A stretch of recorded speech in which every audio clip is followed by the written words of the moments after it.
Video लंबी ना हो इसलिए सीधे टॉपिक पर आऊँगा। और आज का वीडियो बहुत ही ख़ास होने वाला है, क्योंकि जिस दिन का हर ब्रीडर को या हर बर्ड लवर को इंतज़ार रहता है, आज वो दिन है। कारण ये है कि बच्चे जो हैं वो बड़े हो गए हैं और उनको उनके पेरेंट्स से अलग करके सेपरेट केज में हम रखेंगे।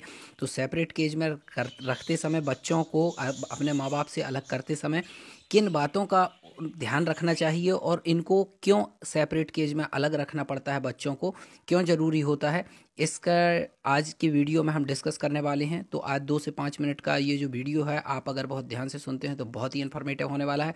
साथ में आपको देखने के लिए मिलेंगे बजरीगर के कुछ नए चिक्स, अच्छे कलर में, अच्छी हेल्थ, और आप देख पाएंगे बहुत सारे बजरीगर के बच्चे।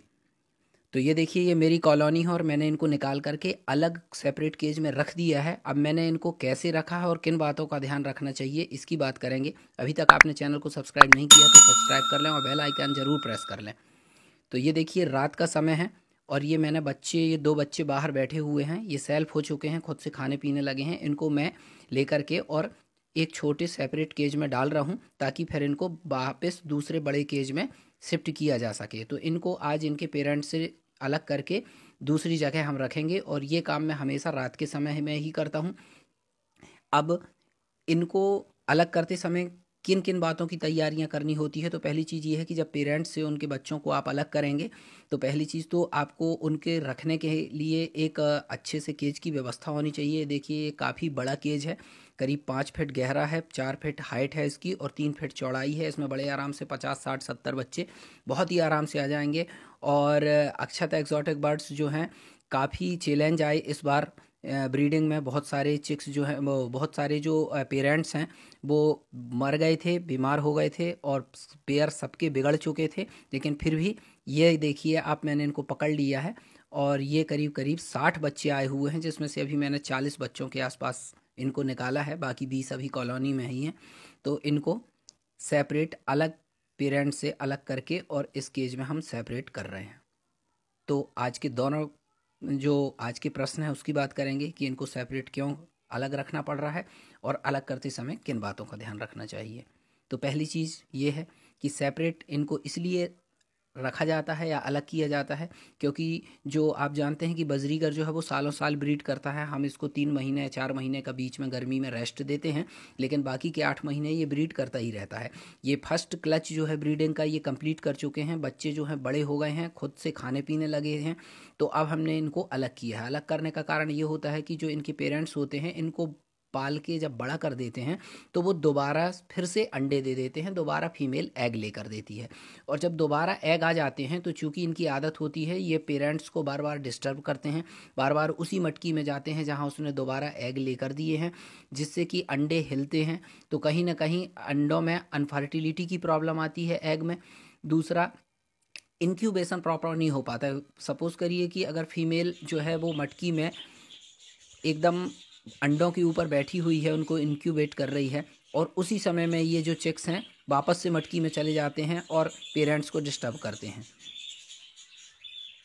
ऐसी स्थिति में अंडे के ख़राब होने के चांसेस बढ़ जाते हैं, और जो इनके पेरेंट्स होते हैं, जो सेकेंड क्लच में नई जनरेशन आने वाली होती है, उनमें प्रॉपर कंसंट्रेट नहीं कर पाती। इसलिए बहुत ज़रूरी होता है कि जब ये बच्चे बड़े हो जाएं, सेल्फ हो जाएं, खुद से खाने पीने लगें, तब हम इनको सेपरेट केज में रख देते हैं। तो ये रीज़न होता है इनको सेपरेट करने का। अब बात ये आती है कि जब हम इनको सेपरेट करेंगे, इनके पेरेंट्स से इनको अलग करेंगे, तो किन बातों का ख्याल रखेंगे। तो सबसे बड़ी बात, ये गलती कभी ना करें, सबसे बड़ी बात ये होती है कि ध्यान रखें कि कभी भी बच्चे जब मटकी से बाहर आते हैं तो करीब करीब 1 सप्ताह तक मेल और फीमेल दोनों मिल करके इनको फीड कराते हैं। अगर फीमेल ने दोबारा एग ले कर दिए हैं तो वो तो एग में बैठी रहती है। ऐसी स्थिति में जो मेल होता है वो अपने बच्चों को फीड करा रहा होता है, क्योंकि ये मटकी से तो बाहर आ जाते हैं पर खुद फीड करने लायक होते नहीं हैं। तो कभी भी मटकी से बाहर आने के 1 दिन, 2 दिन या 4 दिन के अंदर ही उनको सेपरेट नहीं करना चाहिए। आराम से मैं तो कोशिश करता हूँ कि 15 दिन, 20 दिन के बाद में मैं उनको वापस निकालूँ, ताकि वो 100% मैच्योर हो जाएँ, खुद से पानी पीने लगें, खुद से खाना खाने लगें।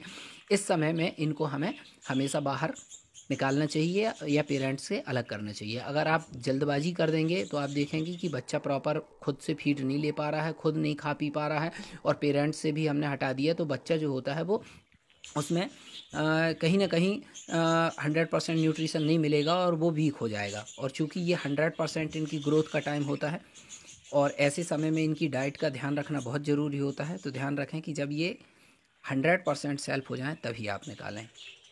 तो ये तो हो गई बात कि आप कब इनको इनके पेरेंट्स से अलग करें। दूसरी बात, अलग करने की प्रोसेस क्या है। देखिए, फीमेल जो है वो दोबारा एग लेकर चुकी है और ये बहुत ज़रूरी हो जाता है कि कोई भी बर्ड्स है अगर वो ब्रीडिंग टाइम में है तो उसका डिस्टर्बेंस ज़्यादा नहीं होना चाहिए। सपोज़ मेरी कॉलोनी जो है वो 20 फीट लंबी है, 8 फीट हाइट है और 4 फीट चौड़ी है, मतलब काफ़ी बड़ी आइवेरी है। और वहाँ पर अगर मैं ये 40 बच्चे पकड़ने की हाथ से कोशिश करूँगा तो मुझे 2-3 घंटे लग जाएंगे और इन 2-3 घंटों में फीमेल और मेल जो कि ब्रीडर पेयर हैं इतने ज़्यादा डिस्टर्ब हो जाएंगे कि वो अपने अंडे बाहर फेंक सकते हैं, वो अंडे तोड़ सकते हैं, या कि वो डिस्टर्ब हो जाएंगे, बहुत बर्ड्स डर जाएंगे, जो कि ब्रीडर पेयर के लिए ये अच्छा माहौल नहीं होता है। तो मैं हमेशा क्या करता हूँ कि, और आप भी यही किया करें कि शाम के समय ख़ासतौर से जब अंधेरा हो जाए 7-8 बजे, तो 7-8 बजे रात में आप अपने केज की लाइट को बंद करें, मोबाइल की टार्च या टॉर्च लेके ऑन करें और धीरे धीरे करके आप एक एक बच्चे जैसे भी पकड़ना चाहें आप पकड़ लें। इससे फ़ायदा ये होगा कि आपको भी मेहनत कम पड़ेगी, बच्चे भी डिस्टर्ब नहीं होंगे, थकेंगे नहीं, और इनके जो पेरेंट्स हैं जो दोबारा एग ले कर चुके हैं, ब्रीडिंग में हैं, वो डिस्टर्ब नहीं होंगे। तो इसका ध्यान रखें। तो फिर मिलते हैं किसी नेक्स्ट वीडियो में। अभी आपने इनका कलर, हेल्थ और साइज़ चिक्स की देखी होगी, बहुत ही अच्छी है क्योंकि इनको मैंने बहुत ही अच्छा सॉफ्ट फूड और न्यूट्रिशनल डाइट दी हुई थी। फिर मिलते हैं किसी नेक्स्ट वीडियो में, और नेक्स्ट वीडियो में मैं आपको बताऊंगा कि एक पेयर बजरीगर रखने के लिए हमें किन किन चीज़ों की ज़रूरत होती है।